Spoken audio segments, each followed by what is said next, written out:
Hello, third graders. I hope everybody is doing well. Looks like the last time we left off at page 127. So today we're going to read pages 128 through 136. And let's begin. And the school bellowed, "Hogwarts, Hogwarts, Hoggy-Warty Hogwarts, teach us something, please. Whether we be old and bald or young with scabby knees, our heads could do with filling with some interesting stuff. For now they're bare and full of air, dead flies and bits of fluff. So teach us things worth knowing, bring back what we forgot. Just do your best, we'll do the rest, and learn until our brains all rot." Everybody finished the song at different times. At last, only the Weasley twins were left singing along to a very slow funeral march. Dumbledore conducted their last few lines with his wand, and when they had finished, he was one of those who clapped loudest. "Ah, music," he said, wiping his eyes, "a magic beyond all we do here. And now, bedtime, off you trot." The Gryffindor first years followed Percy through the chattering crowds, out of the great hall and up the marble staircase. Harry's legs were like lead again, but only because he was so tired and full of food. He was too sleepy even to be surprised that the people in the portraits along the corridors whispered and pointed as they passed, or that twice Percy led them through the doorways hidden behind sliding panels and hanging tapestries. They climbed more staircases, yawning and dragging their feet, and Harry was just wondering how much further they had to go when they came to a sudden halt. A bundle of walking sticks was floating in midair ahead of them, and as Percy took a step toward them, they started throwing themselves at him. "Peeves," Percy whispered to the first years. "A poltergeist," he raised his voice. "Peeves, show yourself." A loud, rude sound, like the air being let out of a balloon, answered. "Do you want me to go to the Bloody Baron?" There was a pop, and a little man with wicked dark eyes and a wide mouth appeared, floating cross-legged in the air, clutching the walking sticks. "Ooh," he said with an evil crackle. "Ickles firsties. What fun." He swooped suddenly at them. They all ducked. "Go away, Peeves, or the Baron'll hear about this. I mean it," barked Percy. Peeves stuck out his tongue and vanished, dropping the walking sticks on Neville's head. They heard him zooming away, rattling coats of armor as he passed. "You want to watch out for Peeves," said Percy, as they set off again. "The Bloody Baron's the only one who can control him. He won't even listen to us perfects. Here we are." At the very end of the corridor hung a portrait of a very fat woman in a pink silk dress. "Password?" she said. "Captain Draconis," said Percy, and the portrait swung forward to reveal a round hole in the wall. They all scrambled through it. Neville needed a leg up and found themselves in a Gryffindor common room, a cozy, round room full of squashy armchairs. Percy directed the girls through one door to the dormitory and the boys through another. At the top of a spiral staircase, they were obviously in one of the towers. They found their beds at last. 5 four-posters hung with deep red velvet curtains. Their trunks had already been brought up. Too tired to talk much, they pulled on their pajamas and fell into bed. "Great food, isn't it?" Ron muttered to Harry through the hangings. "Get off, Scabbers. He's chewing my sheets." Gary was going to ask Ron if he had had any of the treacle tart, but he fell asleep almost at once. Perhaps Harry had eaten a bit too much, because he had a very strange dream. He was wearing Professor Quirrell's turban, which kept talking to him, telling him he must transfer to Slytherin at once, because it was his destiny. Harry told the turban he didn't want to be at Slytherin. It got heavier and heavier, He tried to pull it off, but it tightened painfully. And there was Malfoy, laughing at him as he struggled with it. Then Malfoy turned into a hook-nosed teacher, Snape, whose laugh became high and cold. There was a burst of green light, and Harry woke, sweating and shaking. He rolled over and fell asleep again, and when he woke next day, he didn't remember the dream at all. Now, page 131, we'll start on chapter 8. Chapter 8's title is The Potions Master. There, look. Where? Next to the tall kid with the red hair. Wearing the glasses? Did you see his face? Did you see his scar? Whispers followed Harry from the moment he left the dormitory the next day. People lining up outside classrooms stood on tiptoe to get a look at him, or doubled back to pass him in the corridors again, staring. Harry wished they wouldn't, because he was trying to concentrate on finding his way to classes. There were 142 staircases at Hogwarts, wide, sweeping ones, narrow, rickety ones, some that led somewhere different on a Friday, some with a vanishing step halfway up that you had to remember to jump. Then there were doors that wouldn't open unless you asked politely or tickled them in exactly the right spot, and doors that weren't really doors at all, but solid walls just pretending. It was also very hard to remember where anything was, because it all seemed to move around a lot. The people in the portraits kept going to visit each other, and Harry was sure the coats of armor could talk. The ghosts didn't help either. It was always a nasty shock when one of them glided suddenly through a door you were trying to open.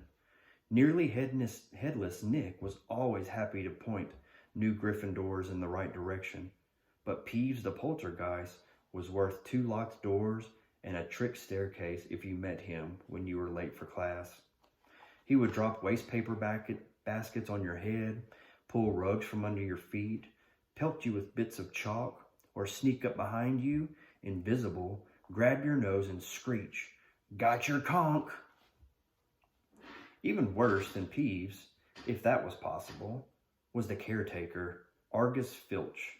Harry and Ron managed to get on the wrong side of him on their very first morning.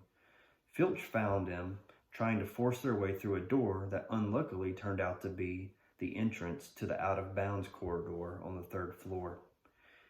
He wouldn't believe they were lost, was sure they were trying to break into it on purpose, and was threatening to lock them in the dungeons when they were rescued by Professor Quirrell, who was passing. Filch owned a cat called Miss Norris, a scrawny, dust-colored creature with bulging, lamp-like eyes just like Filch's. She patrolled the corridors alone. Break a rule in front of her, put just one toe out of line, and she'd whisk off to Filch, who would appear wheezing 2 seconds later. Filch knew the secret passageways of the school better than anyone, except perhaps the Weasley twins, and could pop up suddenly as any of the ghosts.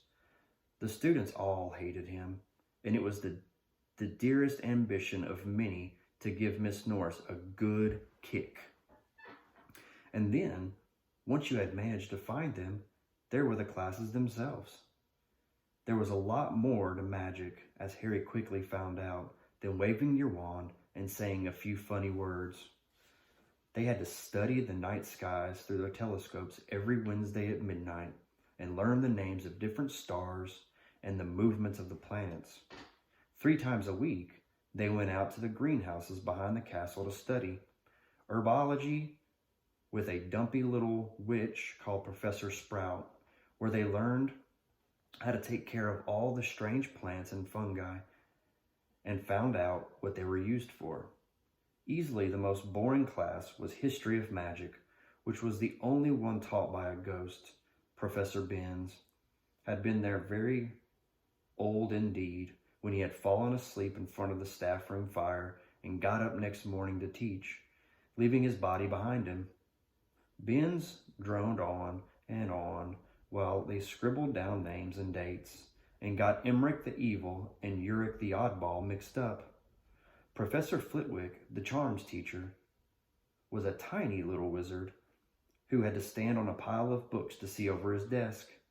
At the start of their first class, he took the roll call, and when he reached Harry's name, he gave an excited squeak and toppled out of sight. Professor McGonagall was again different. Harry had been quite right to think she wasn't a teacher to cross. Strict and clever, she gave them a talking to the moment they sat down in their first class. Transfiguration is some of the most complex and dangerous magic you will learn at Hogwarts, she said. Anyone messing around in my class will leave and not come back. You have been warned. Then she changed her desk into a pig and back again. They were all very impressed and couldn't wait to get started, but soon realized they weren't going to be changing the furniture into animals for a long time. After taking a lot of complicated notes, they were each given a match and started trying to turn it into a needle. By the end of the lesson, only Hermione Granger had made any difference to her match. Professor McGonagall showed the class how it had gone all silver and pointy and gave Hermione a rare smile. The class everyone had really been looking forward to was Defense Against the Dark Arts, but Quirrell's lessons turned out to be a bit of a joke. His classroom smelled strongly of garlic, which everyone said was to ward off a vampire he'd met in Romania and was afraid would be coming back to get him one of these days. His turban, he told them, had been given to him by an African prince as a thank you for getting rid of a troublesome zombie, but they weren't sure they believed the story. For one thing, when Seamus Finnegan asked eagerly to hear how Quirrell had fought off the zombie, Quirrell went pink and started talking about the weather. For another, they had noticed that a funny smell hung around the turban, and the Weasley twins insisted that it was stuffed full of garlic as well, so that Quirrell was protected wherever he went. Harry was very relieved to find out that he wasn't miles behind everyone else. Lots of people had come from Muggle families, and like him, hadn't had any idea that they were witches and wizards. There was so much to learn that even people like Ron didn't have much of a head start. Friday was an important day for Harry and Ron. They finally managed to find their way down the Great Hall for breakfast without getting lost once. "What have we got today?" Harry asked Ron as he poured sugar on his porridge. "Double potions with the Slytherins," said Ron. Snape head of Slytherin House. They say he was always favors them. We'll be able to see if it's true. "Wish McGonagall favored us," said Harry. Professor McGonagall was head of Gryffindor's house, but it hadn't stopped her from giving them a huge pile of homework the day before. Just then, the mail arrived. Harry had gotten used to this by now, but it had given him a bit of a shock on the first morning, when about 100 owls had suddenly streamed into the great hall during breakfast, circling the tables until they saw their owners and dropping letters and packages into their laps. Hedwig hadn't brought Harry anything so far. She sometimes flew in to nibble on his ear and have a bit of toast before going off to sleep in the hourly with the other school owls. This morning, however, she fluttered down between the marmalade and sugar bowl and dropped a note onto Harry's plate. Harry tore it open at once. It said in a very untidy scrawl, "Dear Harry, I know you get Friday afternoons off, so would you like to come and have a cup of tea with me around 3? I want to hear all about your first week. Send us an answer back with Hedwig, Hagrid." Harry borrowed Ron's quill, scribbled, "Yes, please, see you later" on the back of the note, and sent Hedwig off. It was lucky that Harry had tea with Hagrid to look forward to, because the potions lesson turned out to be the worst thing that had ever happened to him so far. At the start of term banquet, Harry had gotten the idea that Professor Snape disliked him, By the end of the first potions lesson, he knew he'd been wrong. Snape didn't dislike Harry. He hated him. Potions lessons took place down in one of the dungeons. It was colder here than up in the main castle, and would have been quite creepy enough without the pickled animals floating in glass jars all around the walls. Snape, like Flitwick, started the class by taking the roll call, and like Flitwick, he paused at Harry's name. "Ah, yes," he said softly. "Harry Potter, our new celebrity." Draco Malfoy and his friends, Crabbe and Goyle, snickered behind their hands. Snape finished calling the names and looked up at the class. His eyes were black like Hagrid's, but they had none of Hagrid's warmth. They were cold and empty and made you think of dark tunnels. "You are here to learn the subtle science and exact art of potion making," he began. He spoke in barely more than a whisper, but they caught every word. Like Professor McGonagall, Snape had the gift of keeping a class silent without effort. And that's where we're going to stop today. And we do have a few questions I'm going to read to you. And question number 1 is, what do Peeves' actions show about him? What do Peeves' actions show about him? Question number 2. Why do the students dislike Fitch? Why do the students dislike Fitch? Question number 3. What is Harry's point of view about history of magic? Why? What is Harry's point of view about history of magic, and why? Question number 4. Why does Professor Quirrell say he wears a turban? Why does Professor Quirrell say he wears a turban? I hope you guys enjoyed this section of the story, and I will see you all soon.